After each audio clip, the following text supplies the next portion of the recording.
Good afternoon. I am delighted to have the opportunity to speak with you all today.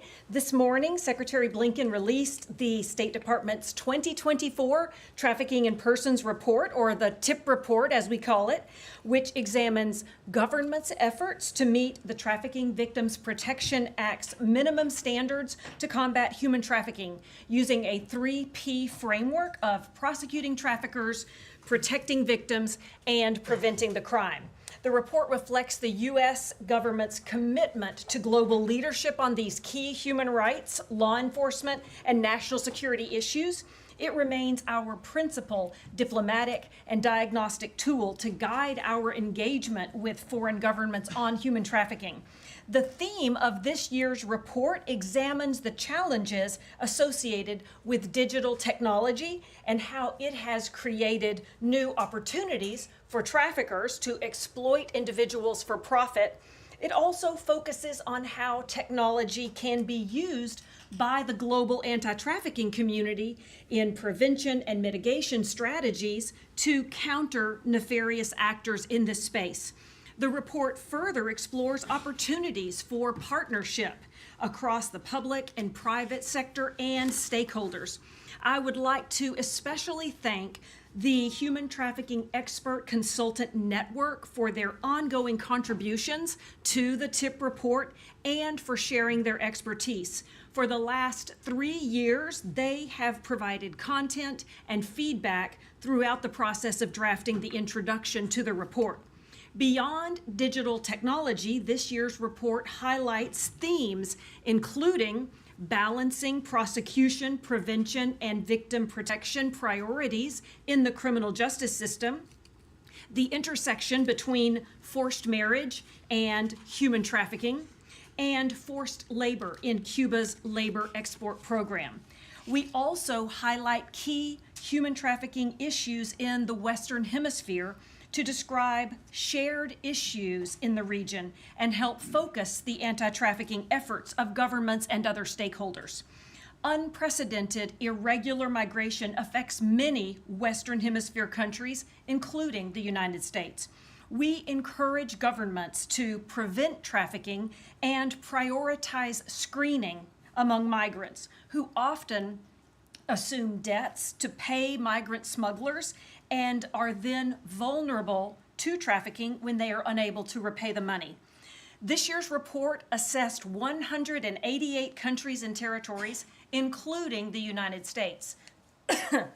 Upgrades as well as tier maintenances are based on governments' increasing efforts that have delivered concrete positive results, while downgrades represent decreasing efforts, often including systemic gaps caused by lack of training of key officials, weak victim identification and referral procedures, and gaps in comprehensive services, all of which impede critical prosecution and protection efforts. Unfortunately, some governments are part of the problem. This year, the Secretary determined 13 countries exhibited a policy or pattern of trafficking. Belarus rejoined this list, and Sudan was newly added to the list, while several other governments, including Cuba, the PRC, and Russia, remained on the list from previous years. The 2024 TIP report also documented several emerging global trends. For example, forced labor in online scam operations continued to grow, with scam centers previously located mostly in Southeast Asia, emerging also in South America, Europe, South Asia, the Middle East, and Africa, with hundreds of thousands of trafficking victims from now more than 60 countries. Another troubling trend highlighted in this year's report is the coercive or fraudulent recruitment of fighters for Russia's full-scale invasion of Ukraine.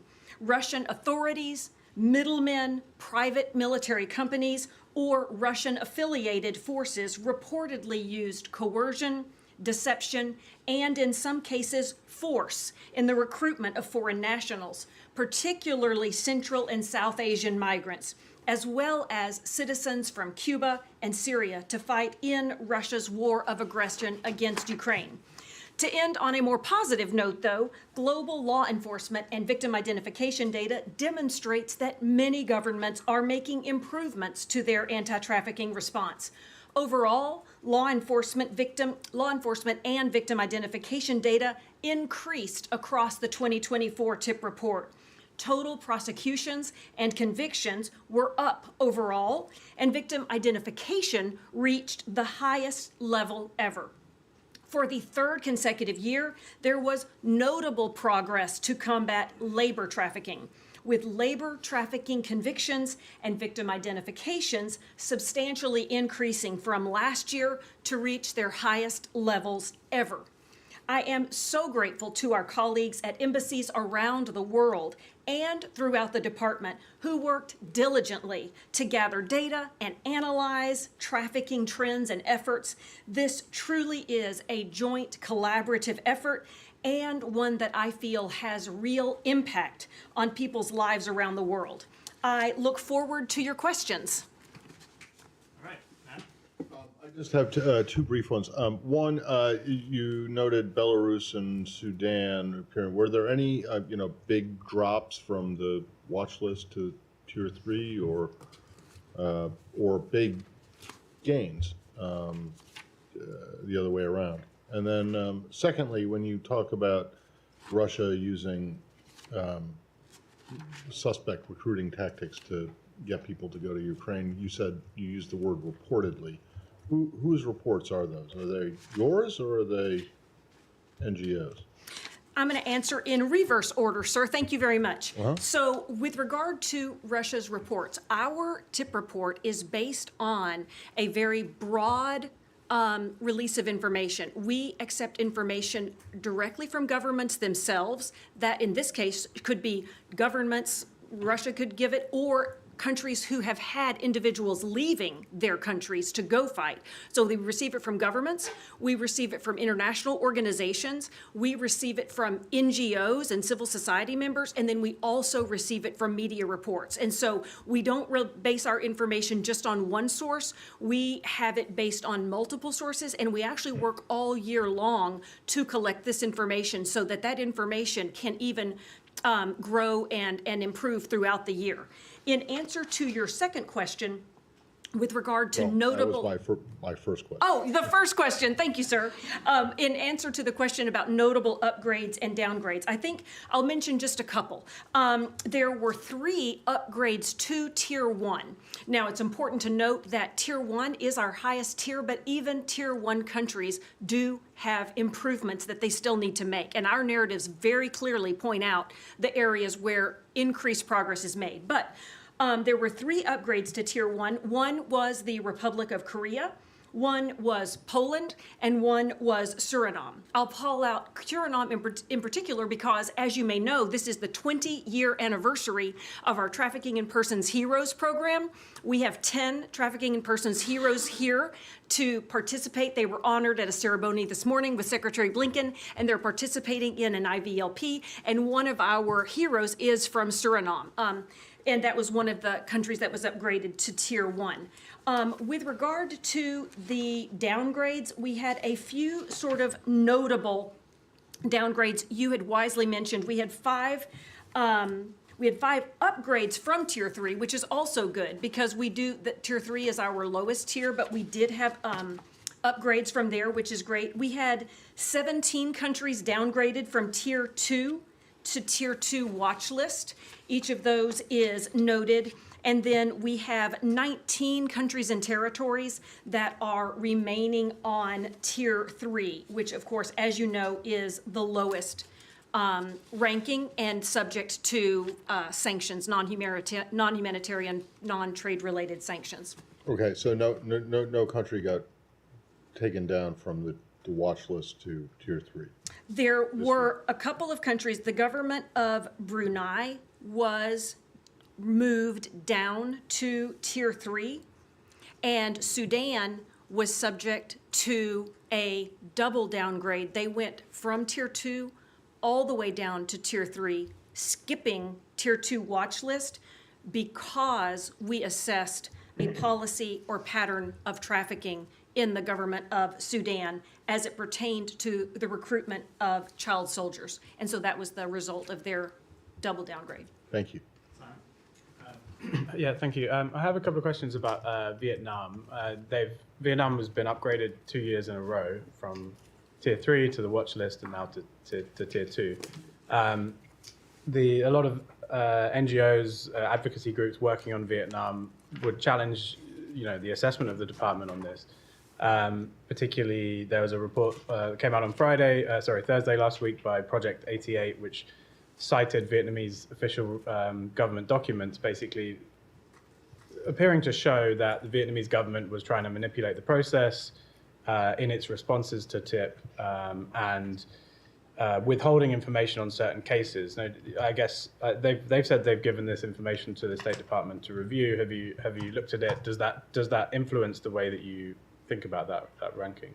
Yes, sir. We acknowledge those concerns. We were aware of those concerns that were raised by that NGO. And I think that the ultimate decision to upgrade that country, Vietnam was a country that could not stay on Tier 2 watch list. So it had to go to Tier 2 or go down to Tier 3. Those are the two options given the TVPA mandate. With this in mind, we look at not only the documents and the information that the government gives us, but we do look at, to your question, the information that we receive from NGOs. We look at information received from civil society organizations, survivors groups. We have a very broad range of sourcing. And we are looking, importantly, not just at one of the P's, not just protection or not just prevention, not just prosecution, but we are mandated by the TVPA to look at it as a whole. And we use, honestly, our staff in DC and the staff at Post work on this all year round. It's not something we're scrambling to do just at that last minute. We gather it all, and we then try to make an objective assessment across all of the 3 Ps. In the case of Vietnam, we determined that it was more appropriate for them to go to the Tier 2. And I think some of the reasons that we determined that one of it was from increasing investigations, prosecutions, and convictions for suspected trafficking crimes, but we also had an increased number of identification and assistance provided to victims. So that is covering both the prosecution section as well as the protection section. We also had noted that this is a place where there have been a lot of the online scam compounds, which we have spoken about, and there was a repatriation and assisting of more than 4,000 potential victims from those online scam compounds in the neighboring countries. And after consulting with NGOs and international organizations, they advise us that there was also significant amendments made to the trafficking in persons law, which was revised in 2011. We certainly note that there are areas for improvement, as there are in every country. We will specifically call out that we feel like the government did not proactively or consistently screen, identify, and provide services to trafficking in persons. But as I said, when taking this as a whole over all year and all the 3 Ps, we did determine to do a Tier 2 on Vietnam. And there's a specific, you cite in the reporting on Vietnam that they didn't launch any, you say they launched more investigations in general, but specifically on investigations, prosecutions or convictions of government employees complicit in trafficking. They didn't launch any, and the one investigation that was ongoing from the previous report has been dropped and the official got reinstated in the ministry. Yes. That seems like a pretty big concern that a government is not investigating its own officials who are accused of being complicit in trafficking. Complicity is a big concern. And in fact, specifically as it pertains to complicity, one of the specific areas for improvement that we mentioned in this year's TIP report was that they did not report any investigations, prosecutions, or convictions of government employees complicit in human trafficking crimes. And concerningly, authorities closed an investigation into a diplomat without having proper criminal sanctions held against them. That is definitely a concern of ours, and we did take that into account in addition to the other more positive numbers that I mentioned. To sort of underscore this. I think a lot of people would say, a lot of these advocates would say, well, if you're failing on that really important part, why give 2 upgrades in 2 years? And I think one of the implications and some of the criticism is that Vietnam is seen as a country that's really important to the US because of its position with regards to China, the broader Asia-Pacific, Indo-Pacific strategy. Is that something that's playing a role here? I can honestly say that when it comes to Vietnam or really any other country, the folks here in DC and at the embassies and in neighboring countries' embassies who are seeking assistance for individuals trafficked to neighboring countries, we take it all into account. And we really do our very best to make an objective assessment according to the minimum standards set out in the TVPA, which doesn't allow us to put overemphasis on just one. We are required to look across the full aperture of prosecution, prevention, and protection across all of these submissions that we receive. To be honest, it's not easy. It's not easy. Every country, most every country has some things that they've done that were positive and some things that they did that were negative and need improvement. And we do our very best to look at the whole picture and give the most objective assessment that we can. Jane. Thank you. On human trafficking on China, almost all North Korean defectors staying in China are exposed to human trafficking. What efforts is the United States making to prevent this? Thank you for mentioning it. And the PRC remains a country of great concern to us. It, of course, is on Tier 3, and it is one of the countries where we have assessed that there is a policy or pattern of government-sponsored trafficking. You mentioned one critical vulnerable group, which is individuals from North Korea. We are also very concerned about forced labor among Uyghurs, Tibetans, and other ethnic minorities. Specifically, we are tracking, as noted in the report, an increased number of labor transfers in the Xinjiang region, where between January of 23 to September of 23, more than 3 million transfers occurred. We are also concerned about the treatment of PRC nationals in the Belt and Road initiatives. That specific program has been, you will see that it's brought up in 16 of our country narratives. We are suggesting that any countries participating in the BRI initiatives really engage in increased oversight and screening. I think it's important, and I hear you saying, what are we doing about it? One of the things that we're doing about it is releasing this report with as much information as we can possibly gather. What's one of the things that we're doing? But the other thing that we're doing, which I think is equally or even more important, the State Department participates in the Forced Labor Enforcement Task Force. This task force is implementing the Uyghur Forced Labor Prevention Act. And this act creates a rebuttable presumption that if there is any sourcing from the Xinjiang region of China, there is a rebuttable presumption that those goods cannot come in. They're kept at the border. And in addition to that, we, the State Department, along with our interagency colleagues, are adding more entities to this list. And it's really making an impact. So in addition to calling it out in the TIP report, we are implementing that UFLPA. Most recently, we put on a large Chinese seafood manufacturer that was just added to that list last week. And then we are also working with industry partners. I have personally spoken at the Chamber of Commerce, and because we really want our good industry partners and colleagues to monitor their own supply chains. Don't rely on us to do it. So we are trying to take a whole of government approach that is both reporting on it, addressing it, but also preventing it. So thank you for flagging that. Alex? Thank you, Matt. Ambassador, the report highlights on Russia. The report highlights two particular groups of Russia's victims. Ukrainian citizens and the North Korean workers. On Ukraine, can you please put it into numbers? It says tens of thousands of Ukrainian children. Do you have a bare number for us? And how much of this finding will be helpful for ongoing ICC investigation on Ukraine? On North Korea, we just saw a lavish trip of Putin to North Korea. Are they acting in concert?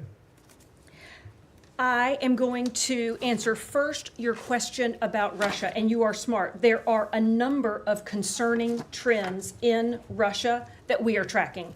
Obviously, one of them is Russia's war against Ukraine and the increased vulnerability of refugees that are fleeing that war, especially women and children. So that is something that we are specifically addressing, both calling it out in the Trafficking in Persons report, but also targeting our international programming and targeting assistance to specifically Ukraine, but to the countries in Eastern Europe that many of those individuals are fleeing to. We are also really closely tracking Russia's forces, specifically using children for military purposes in Ukraine. We have noticed that there have been reports of children being forced to perform armed duty, as well as serve as informants and human shields. We are very concerned about that. For all children who have been taken, we know that they are at extreme risk of trafficking, and we are calling for that to stop and for them to be returned to their families in the Ukraine. And third, you did mention, and one thing that we had flagged is Russia's war on Ukraine and the use of foreign fighters. Reports do indicate that Russian authorities, middlemen, private military companies, and Russian-affiliated forces are using coercion and deception and potentially force to recruit foreign nationals. We know that many countries have actually stopped visas so that their foreign nationals can't even go to Russia because of this specific concern. All of these things are highlighted in the report, and it is the result of their remaining on Tier 3 with a policy or pattern finding. All right, we'll do one more. And the North Korea part. Very quickly, thank you for doing this. I have a question. You said that you use a broad formula definition, and I wonder if, let's say, these domestic workers that are sometimes contracted, let's say, in Southeast Asia and many places, to work in the Middle East, especially the oil-rich countries and so on, and sometimes, under dubious circumstances, and then they end up with their passports being taken away for years and so on. Do you deal with that issue? I appreciate you bringing that specific group up. They, because domestic workers are uniquely vulnerable, even more so than other sorts of forced labor. Domestic workers are often extremely isolated. They're not working in a group with other people from their country or other people on a construction site. They are so very isolated. Their movements are watched. They don't have access to a phone to even call for assistance if assistance were available. So I appreciate your focus on this very unique population. Additionally, what we are noticing is that sometimes domestic workers are specifically excluded from worker protections that are available for everybody else. And this is something that you will see us call out in the countries where it is relevant for. And this gives me an opportunity to kind of brag on one more of our Trafficking in Persons heroes, Edith Morogu from Kenya. In addition to working on this for 20 years, has specifically worked with and even began her work really focusing on domestic workers, recognizing, as you pointed out, their unique vulnerability and their unique isolation. So I appreciate you keeping this top of mind. Thank you. Thank you, Ambassador. Thank you, For being here. Okay. So before we turn to questions, I just have a few additional opening comments. On Friday, the Kenyan government announced the first MSS mission personnel contingent will arrive in Port-au-Prince during the week of June 24. They will depart Kenya tomorrow, June 25th. This is just the first of several milestones in the process to restore security and prosperity in Haiti. The arrival of the MSS mission marks the start of a first-of-its-kind mission. Requested by Haiti and authorized by the UN Security Council, this is a truly international undertaking. With the arrival of MSS mission personnel, we hope to see further measurable improvements in security, particularly with respect to access to humanitarian aid and core economic activity. This will help create the security conditions conducive for future free and fair elections. We applaud the Transitional Presidential Council's partnership with Kenya on this mission. We stand with the international community in supporting this historic effort to support the Haitian National Police in their fight for Haiti's future. And with that, Matt, Oh, I thought you said you had a couple things, like plural. a couple comments, one set of remarks. Oh, a few Kenya comments, and a few Haiti. comments embedded in that. Kenya in that, and Haiti, so two, okay. a few comments So embedded just- in that set of. Well, remarks. just on that, how many, I'm sorry, I missed that on Friday. With How many are going? I Or- didn't or announce it. will With, arrive with tomorrow? respect to the number, I would defer to the government of Right. Kenya. To, Dozen? that- 10? I will let them speak to that. More than that, but I'll let them speak to specific operational questions. Okay, moving on to the Middle East. So the secretary right now is meeting with the Israeli defense minister. He is. What is he telling him, and what are you hoping to hear from him? So he is emphasizing a few things in his meeting with the defense minister. Number one, our ongoing commitment to Israel's security. Number two, the importance of Israel developing robust, realistic plans for the day after the conflict, plans that include path towards governance, towards security, towards reconstruction. We've obviously been working on these same ideas with partners in the region and engaging in conversations with Israel, but we think it's important that Israel put forward its own ideas. He's going to emphasize the need to avoid further escalation of the conflict. And then he will, as always, emphasize the need to improve humanitarian access, where we have seen somewhat of a slowdown in access in the South. And the Secretary is going to emphasize to the minister that we want to see that situation reversed, and he'll hope to hear concrete commitments from him to work on that problem. Okay, and are you expecting there to be any kind of a result from this meeting? Look, we always hope to make progress on all these issues when we have these meetings with our Israeli counterparts, and we'll look for that today. Okay, so no. No, yes, You have- we look to make progress on all of these issues. We have, but that said, this is one of a number of meetings the secretary's had with the defense minister, and we've had a back and forth with them about all of these topics. But in each of those meetings, certainly we hope to walk out with commitments for them to do more to address all of these areas. Okay. Yeah. Yeah, the Israeli prime minister said that the fighting, specifically in Rafah, is winding down. The intense fighting is winding down. What have they told you specifically on that issue? Or have they given you a timetable or what have you? And what is your assessment of what that means exactly, that it's winding down according to Israel, and with the risk playing up north? So I don't want to get into too much detail about our conversations with respect to these matters, but they have told us much the same of what you have seen them now say publicly, which is that they are getting close to an end to major combat operations in Rafah.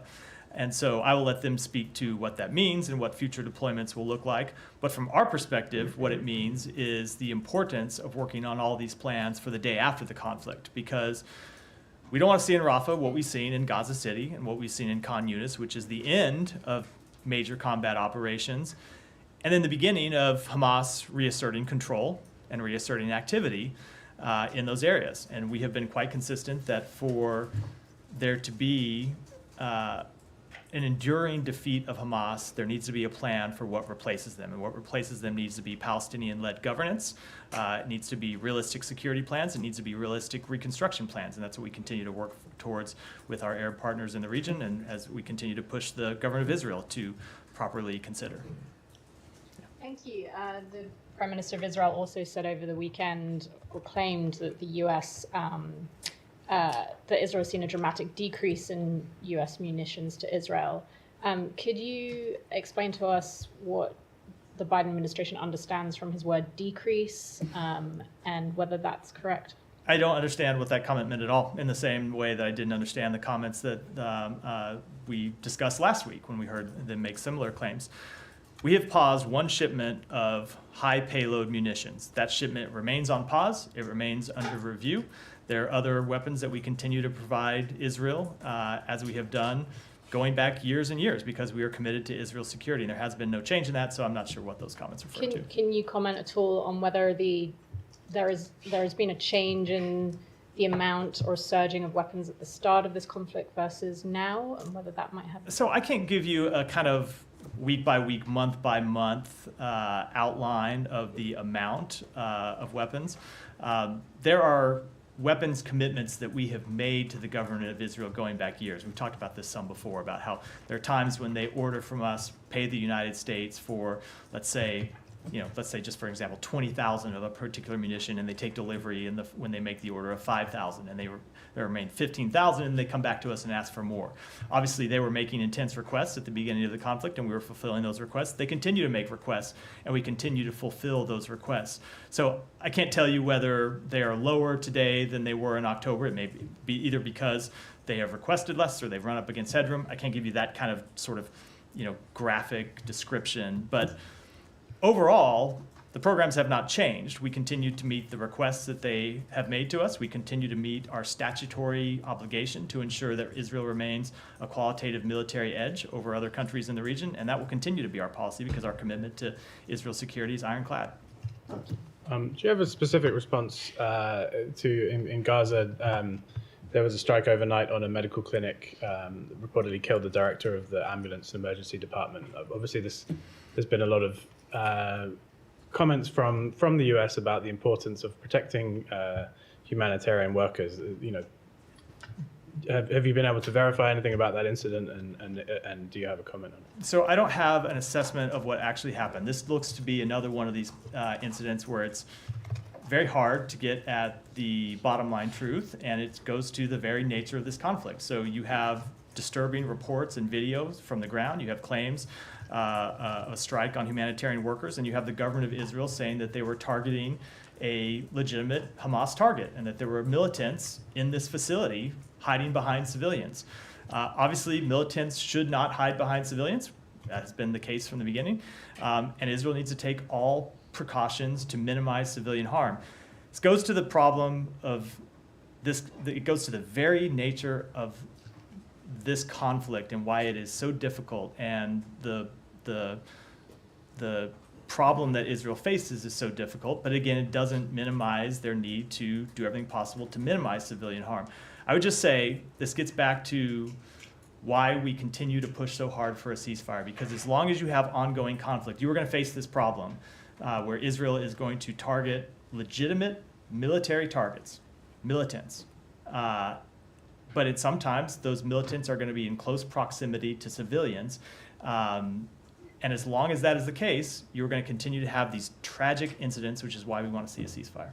Just specifically on the Defense Minister Gallant, he's talked about in some of his public comments a phase C in the conflict. Is there a joint understanding of what that means? What is phase C? I will let him speak to what he meant by that. Obviously, we talked to them about what their military operations look like, and we talked to them about when they transition from one phase to the other, and how they hope to get to a point where they're not in major combat operations, where they hope to get to a place in Rafah where they are in the north and where they are in Khan Yunis, where you don't have brigades actively on the ground engaged in day-to-day combat. But in terms of what they mean by that, I think it's appropriate for letting them speak to. There has been some comments from Israeli officials talking about, over a long period, but talking about the future security arrangements in Gaza. You talked a little bit about the sort of post-war future. I wonder, is there an agreement between the US and Israel on what that might look like? Who's actually going to be in charge? In the meantime, when they seem to be moving towards that, you've been talking about this as something that's going to happen, off in the future. But if they're actually moving to that situation, I think you've said before, you don't want to see the Israelis reoccupy Gaza. Isn't that kind of what we're heading towards? So there is no agreement. We do not want to see them reoccupy Gaza, which is why we continue to push for an alternative to that. And you've heard the Secretary say this, that absent a plan for security in Gaza after the conflict and absent a political path forward, you will end up with one of two things. One is Israeli occupation, or two is this state of anarchy where Hamas can reassert control. And neither of those are acceptable to us. We don't think either of those are in Israel's interest, obviously, either, which is why we continue to work on plans for an alternative proposal. Following up on that specifically, Netanyahu said over the weekend that there's the possibility that Israel would need to establish temporary military control over civilian life in Gaza.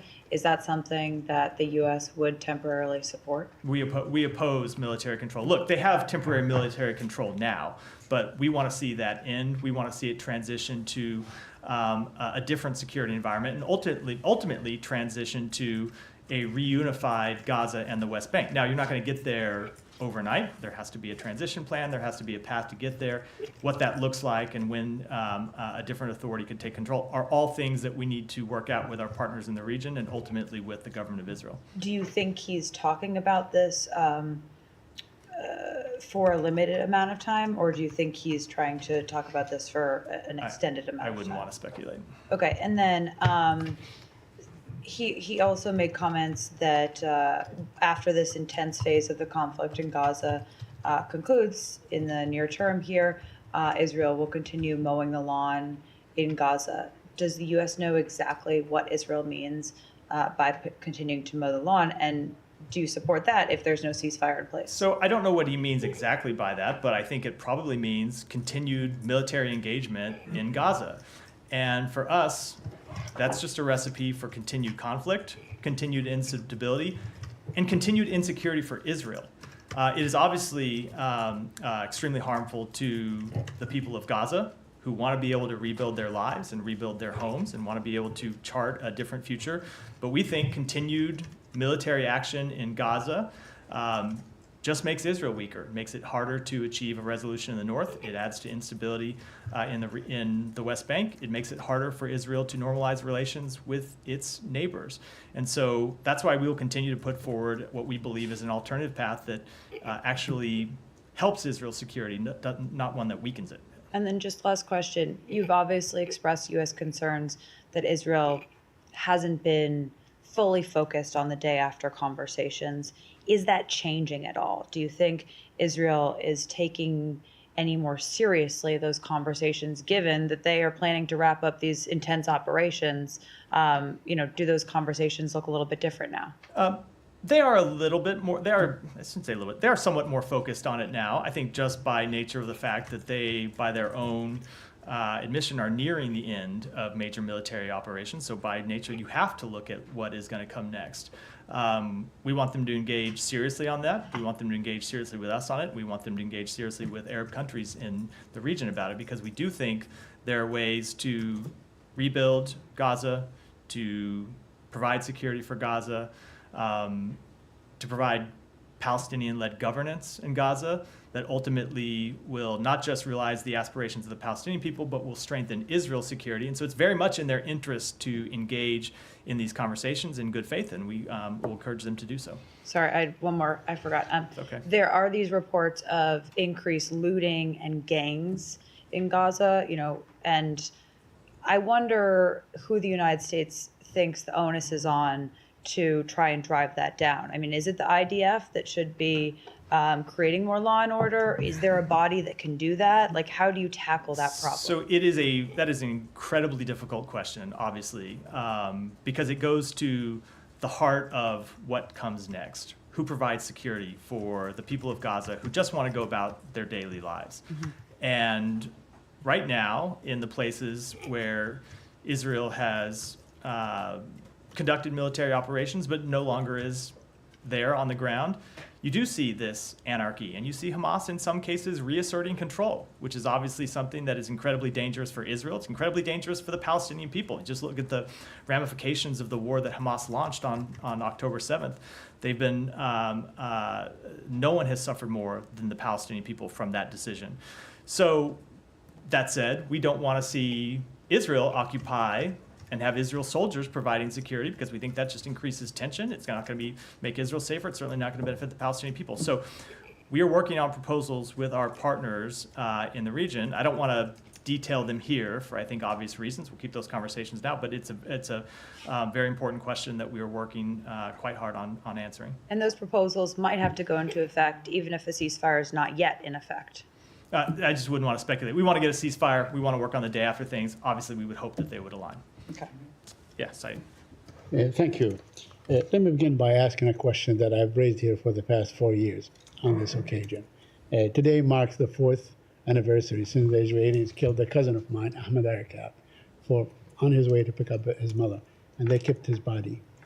4 years later, do you think that whatever he did not do anything, but whatever he did, warrants to keep a body and prevent the family from having closure? So first of all, my condolences to you, Saeed, for the loss of your family member. I don't know the specifics of the case, but obviously we want to see every family be able to grieve for their lost loved ones and properly bury them and pay their respects. But such a practice is not condoned in any way by anyone. As I just said, Okay. we want to see All every right. family be able All to right. pay their Right. And very respects. quickly on your response to Simon, now you're saying that the Palestinians or Hamas, uses human or whatever, civilian facilities and so on for their own purposes and so on.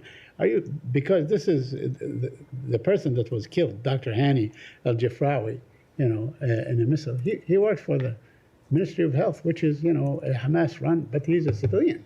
He's been doing this job for 35 years and so on. Does that make that clinic a legitimate target? No, of course not. What Israel has said is that there were Hamas militants who were also there and were operating out of there. We don't have the ability to litigate the claims, but as I said, that's what poses such a difficult problem for Israel in conducting these operations, which in no way lessens their burden, but it also makes it difficult in these situations to look at what happened and understand without having all the facts who is ultimately responsible. Israel's responsible for carrying out a strike. Hamas bears responsibility if, in fact, they were embedding themselves among civilian targets. And so it is very difficult in all these, which is why there is no simple answer, and you have to look at each of them and make determinations based on the facts of each case. Over the weekend, we saw that the Israeli army in the occupied West Bank had a wounded Palestinian man strapped to the jeep and so on. So this is really, by the way, I raised this issue many times before this war, many times, because the Israelis have done this practice since 1967. I don't want to go into details of every incident and so on. But isn't that basically the army using Palestinians as a human shield? So I will say we saw that video. It was shocking. The practice was absolutely unacceptable. Humans should never be used as human shields. The IDF should swiftly investigate what happened, hold people accountable. I saw the statement they put out that the actions were inconsistent with the orders those soldiers received, that it is being investigated, and the people involved will be dealt with accordingly. That is absolutely appropriate.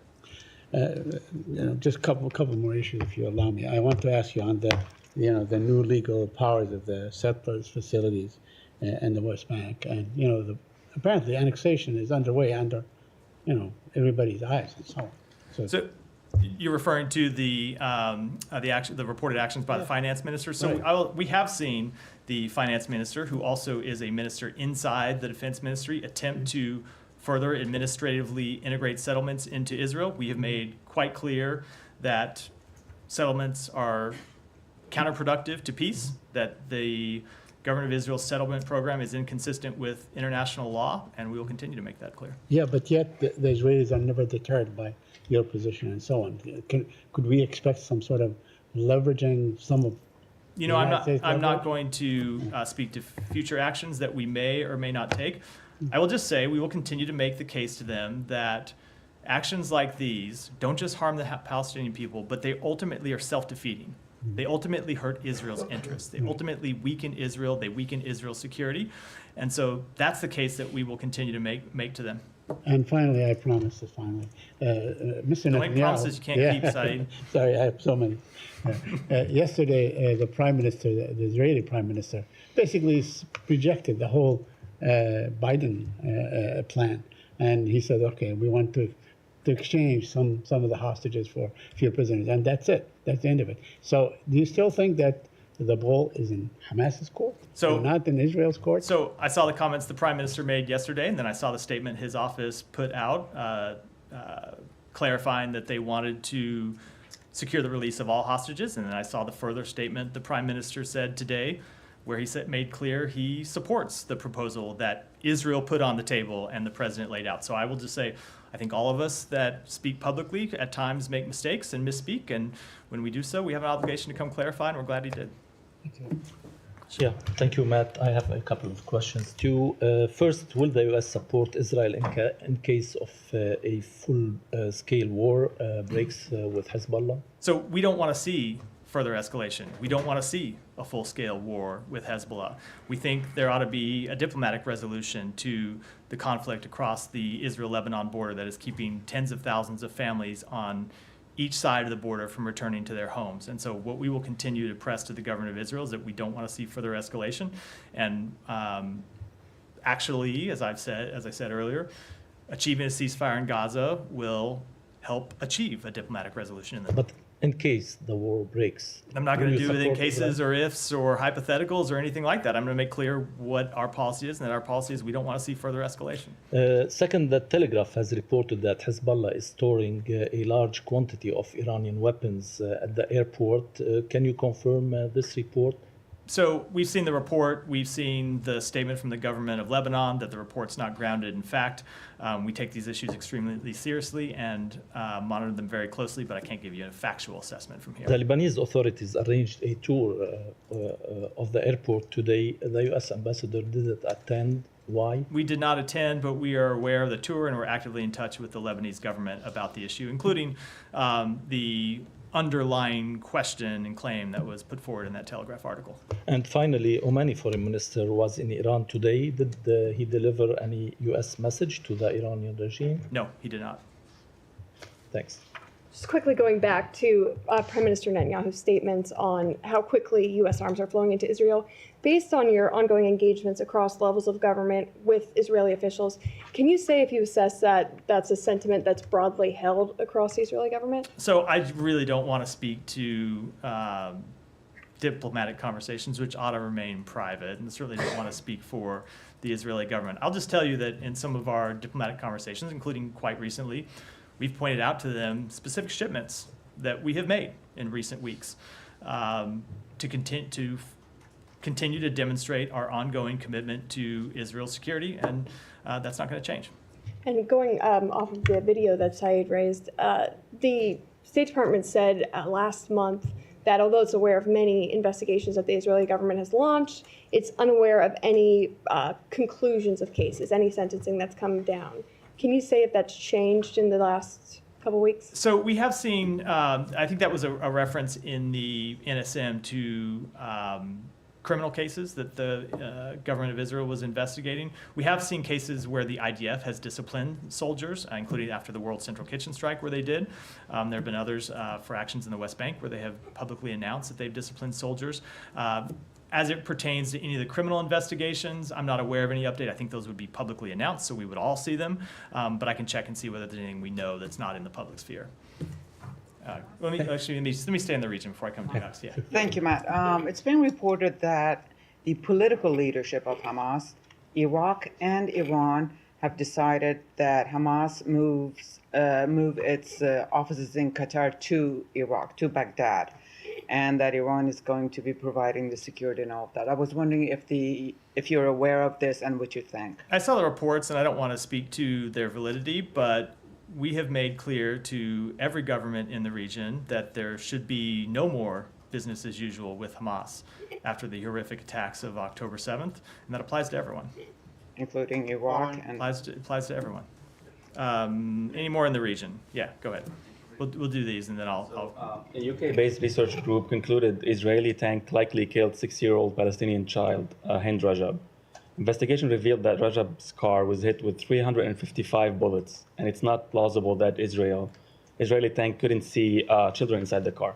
Have you seen the reports, and do you have any updates on the investigation? It's been more than 4 months, and a lot of my colleagues have been asking about that. Yeah, so we have seen the reports, and I will tell you what our latest interaction with the government of Israel is about this. So we went to the government of Israel and pressed them for information, and they told us that there were no IDF tanks operating in the area, no IDF forces operating in the area at the time of that attack, which I believe is something they've also said publicly.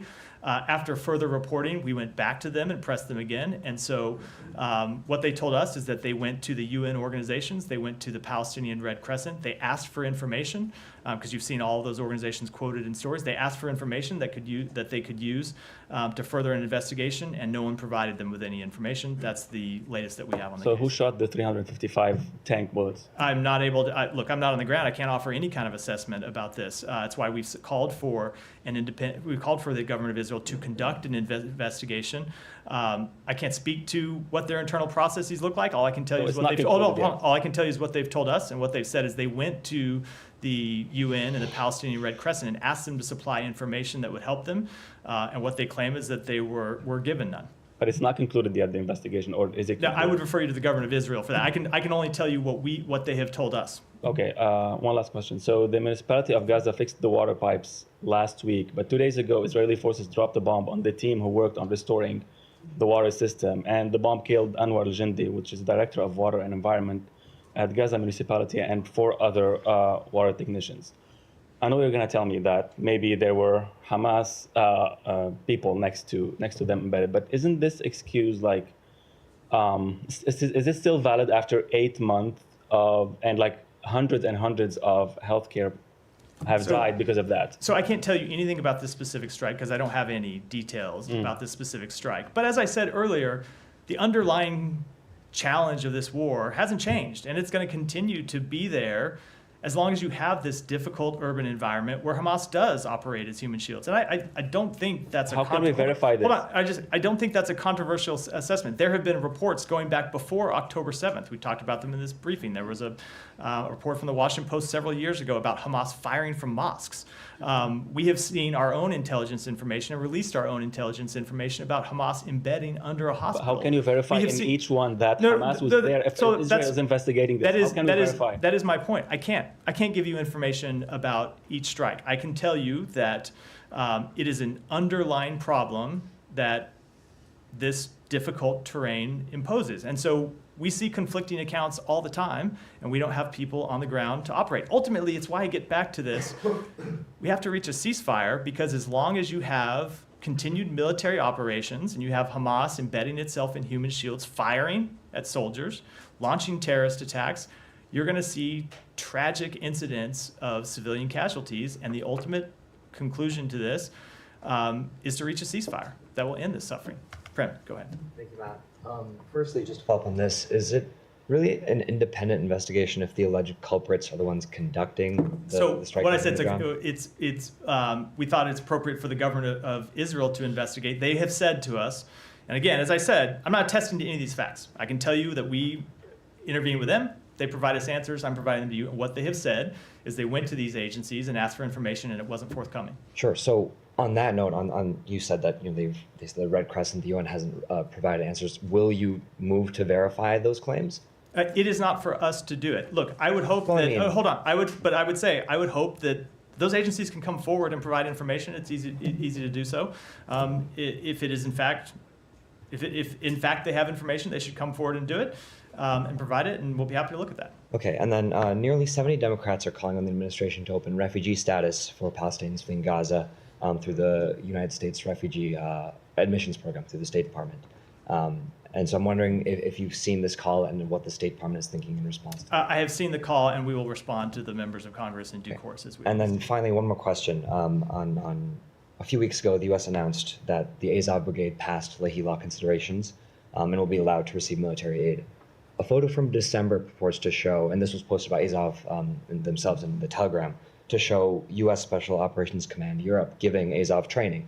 So when exactly was the Leahy Law considerations made that Azov would be allowed? So I know you asked about this once before, and I will be happy to come back and get you the full details on this. We can do it offline. My understanding is that the Azov Brigade is a different brigade than the one it was originally formed in 2014. But for any further details, I'm just not familiar with them myself, so I'm going to have to get back to you on them. Okay. So, let me go ahead. Janie, go ahead, and then we'll... Thank you very much, Matt. I have a couple of questions. First question.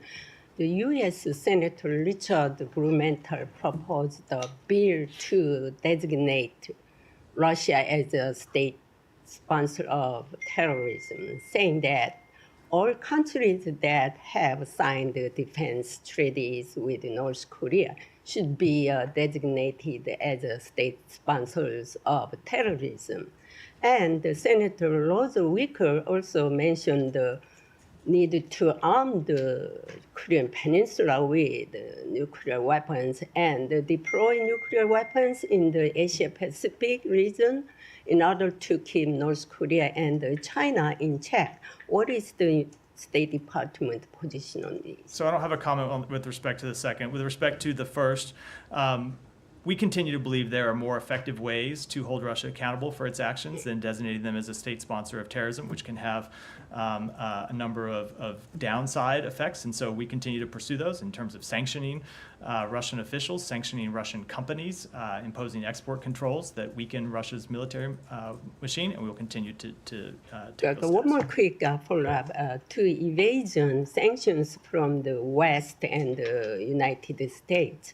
North Korea and Russia signed an agreement to pay for their transactions in Russian currency, ruble, or China's currency, yuan. What is the U.S.'s reaction to this, and does it also apply to UN sanctions? So we have made quite clear that we are concerned about the increased cooperation between Russia and the DPRK, including actions by Russia that would violate multiple UN Security Council resolutions. And we'll continue to make that clear and continue to work with our allies in the region to respond. Matt, sorry, Yeah. talk about state sponsor of terrorism, Yeah.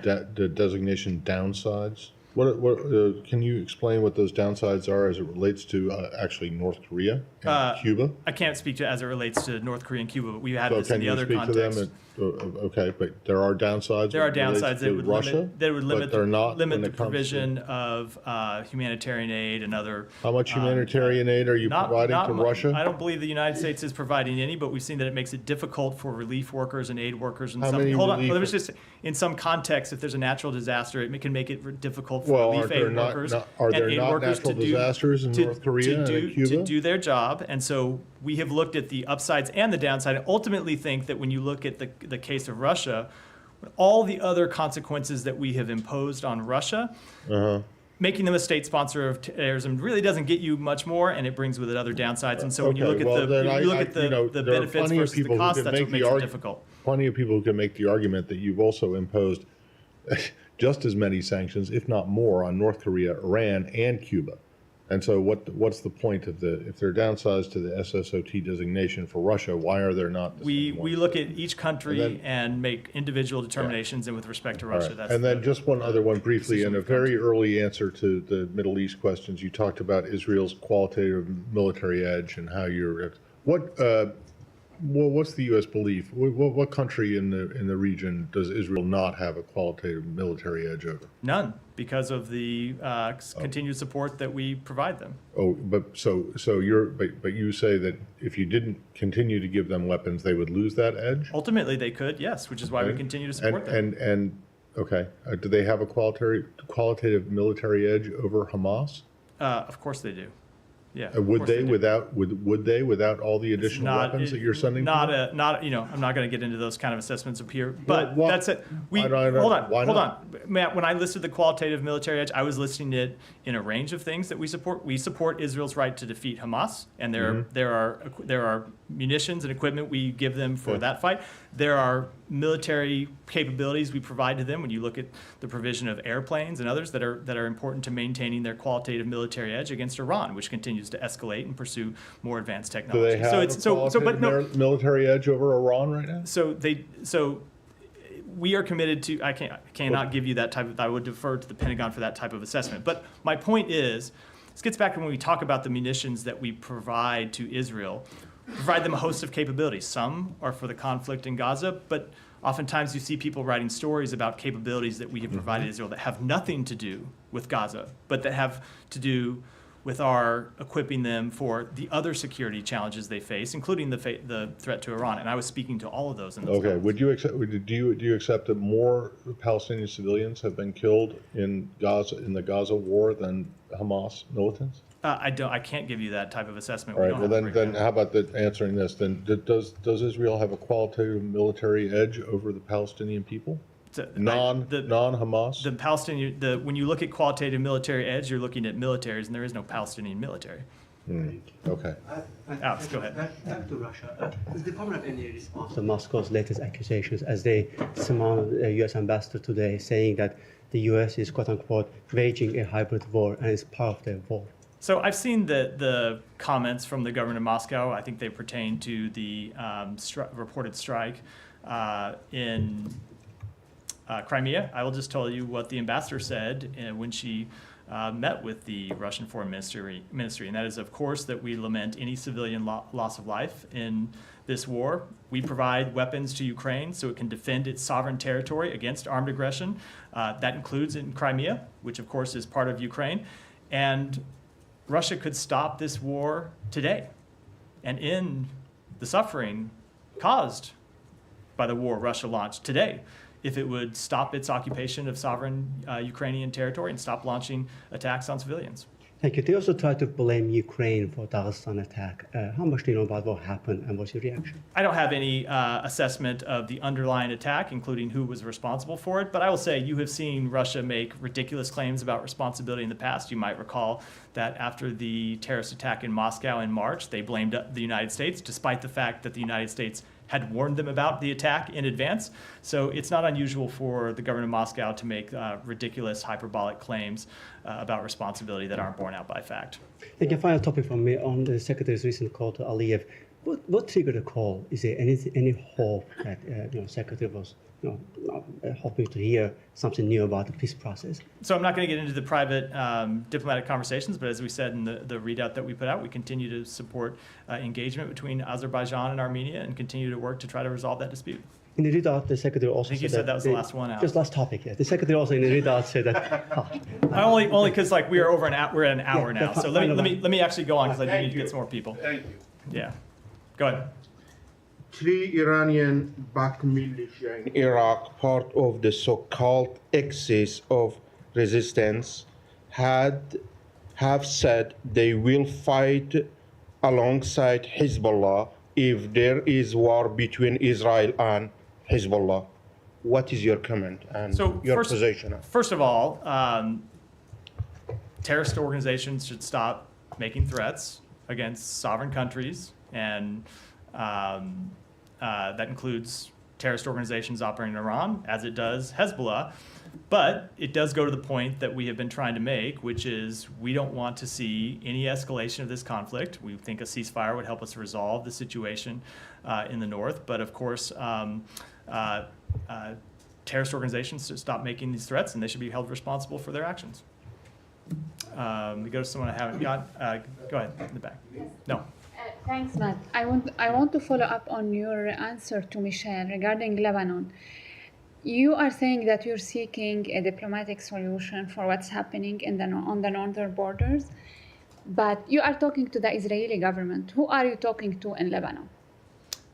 So we've talked to various parties in Lebanon, including members of the government. You've seen the President's Special Envoy, Amos Hochstein, travel to Lebanon and meet with the Speaker of the Lebanese Parliament. We continue to engage with other figures in Lebanon about the need to get a diplomatic resolution. So are the Lebanese politicians now the mediators between you and Hezbollah? So I'm just not going to speak to that in detail, other than that we want to achieve a diplomatic resolution, and so you have to talk to parties in the region that can help you reach such a resolution. That's what diplomacy is all about, but with respect to specifics, I don't think I want to characterize it any further. Okay, one more question on Yemen. Yesterday, the CENTCOM spokesperson in an interview with on 60 Minutes, he said there are IRGC officers in Yemen training the Houthis, while the Houthis now attacking the U.S. Navy and all these commercial ships in the Red Sea.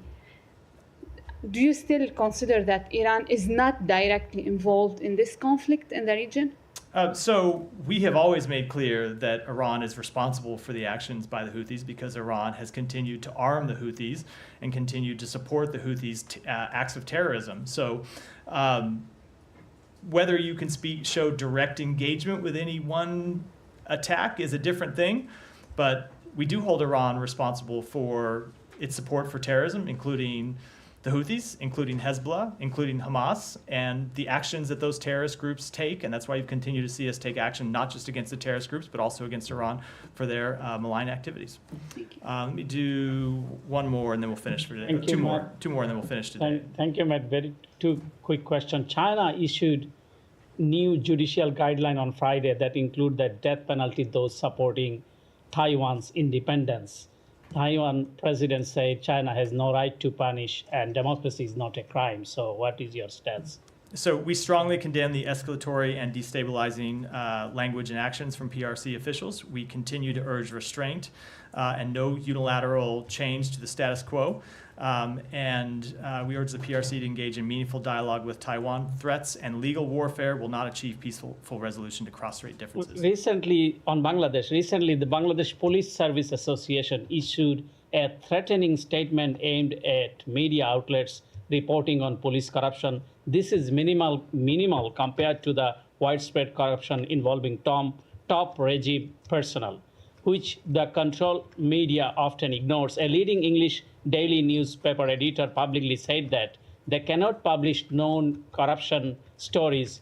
As you know, Bangladesh ranks 165 out of the 180 countries according to International Press Freedom Index. What action will United States take to address these threats against press freedom and combat corruption? So we strongly support the role of a free and independent media in maintaining effective democratic institutions and promoting government transparency.